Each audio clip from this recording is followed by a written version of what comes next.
राधे राधे। सुबह प्रेयर के साथ दिन की शुरुआत हुई। उसके बाद फिर मैंने पानी गर्म किया, गर्म पानी पिया। उसके बाद ऑफिस के लिए रेडी हुई। दोस्तों, ऑफिस के लिए हो गई हूँ मैं रेडी और मैं निकलती हूँ ऑफिस और आके कंप्लीट करूँगी अपना टास्क। ऑफिस से आने के बाद मैंने पिज़्ज़ा ऑर्डर किया। फिर मैंने पिज़्ज़ा खाया जो बहुत टेस्टी था। फिर उसके बाद मैं बैठी अपना टास्क कंप्लीट करने के लिए। तो आज हमारी इस इंग्लिश जर्नी का डे 17 है और आज मैंने क्या क्या किया है, क्या क्या मेरा टास्क था और क्या क्या मैंने किया है, ये मैं आपको बताती हूँ। ठीक है, तो पहले अगर हम ग्रामर पोर्शन की बात करें तो ग्रामर में मैंने लिया है कि अंडरस्टैंडिंग सेंटेंस मेरा टॉपिक था। ठीक है, कि कलेक्शन ऑफ वर्ड्स प्लस उनको एक ऐसे पर्टिकुलर ऑर्डर में अरेंज करना जिससे वो एक सेंटेंस फ्रेम कर सके। ठीक है, तो सेंटेंस का मतलब ये होता है। अब सेंटेंस के 3 पार्ट्स होते हैं। 3 पार्ट्स में से पहला क्या होता है? पहला होता है सब्जेक्ट, दूसरा होता है वर्ब, तीसरा होता है अपना, आप बहुत से लोग ऑब्जेक्ट बोलते हैं लेकिन अपन उसको पंगा बोल देते हैं, होती हैं अपनी। ठीक है, पंगा मतलब होता है कोई भी एक्स्ट्रा चीज़, जो एक्स्ट्रा इन्फॉर्मेशन जो अपन अपने सेंटेंस में ऐड करते हैं। ठीक है, तो सेंटेंस स्ट्रक्चर क्या होता है अपनी स्पोकन इंग्लिश में? सब्जेक्ट, वर्ब और पंगा। ठीक है, टाइप्स ऑफ पंगा मतलब अगर पूछा जाए कि पंगा क्या होता है, इसके क्या टाइप्स होते हैं, तो पंगा मतलब तो मैंने बता दिया कि कोई भी एडिशनल इन्फॉर्मेशन जो अपन सेंटेंस में ऐड करना चाहते हैं। इसके टाइप्स क्या होते हैं? तो इसके टाइप्स अपन लेते हैं, जैसे इसको ऑब्जेक्ट अपन बोल सकते हैं, एडजेक्टिव अपन बोल सकते हैं, एडवर्ब भी होता है, नाउन भी होता है। ये सारी चीज़ें जो अपनी होती हैं एडिशनल, इसको अपन पंगे के फॉर्म में लेते हैं, मतलब पंगा होता है। इंग्लिश में जो सेंटेंस बनते हैं वो एक पैटर्न फॉलो करते हैं।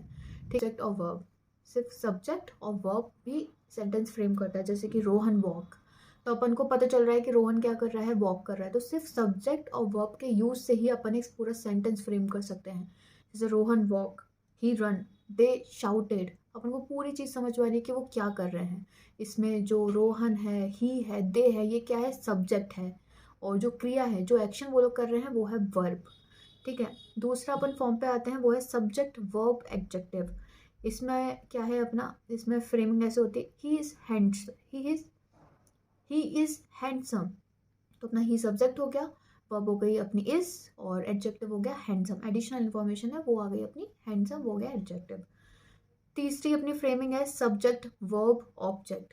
नॉर्मल जो अपन पढ़ते हुए आ रहे हैं, इसकी फ्रेमिंग रहती है she is playing a guitar. तो शी अपना सब्जेक्ट हो गया, इज प्लेइंग अपनी वर्ब हो गई, आ गिटार अपना ऑब्जेक्ट हो गया। ठीक है, तो इस तरीके से मैंने अलग अलग फ्रेम में बनाए हैं, जिसमें सब्जेक्ट वर्ब ऑब्जेक्ट का फ्रेम है, सब्जेक्ट वर्ब एडवर्ब का भी फ्रेम है, सब्जेक्ट वर्ब नाउन का भी फ्रेम है। ठीक है, तो इस तरीके से अपनी सेंटेंस की पूरी फ्रेमिंग होती है अलग अलग अलग अलग मतलब पैटर्न्स में। ये सारे पैटर्न्स हैं इसके सेंटेंस के। ठीक है, अब एक और जो इन्फॉर्मेशन वो याद रखनी है वो ये है कि ये पॉसिबल हो सकता है कि कोई भी सेंटेंस में एक से ज़्यादा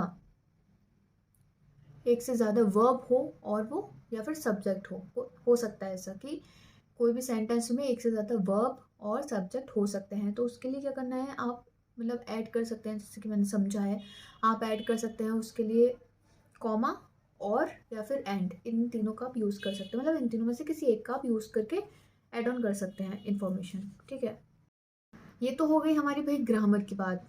अब हम आते हैं वोकैब के पोर्शन पे। तो वोकैब में मैंने आज 3 वर्ड याद किए हैं। उनमें से जो पहला वर्ड है वो है टेंगल्ड। टेंगल्ड मतलब होता है कि मैस। ठीक है, मैस फैलाना, उलझना, फंसना, किसी चीज़ में फंसना या फिर उलझना, उलझन में फंसना।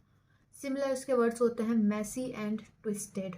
ठीक है, दूसरा मेरा वर्ड है यूनिक। यूनिक होता है अनलाइक एनीथिंग एल्स, मतलब जो सबसे अलग है, अनोखा है, यूनिक।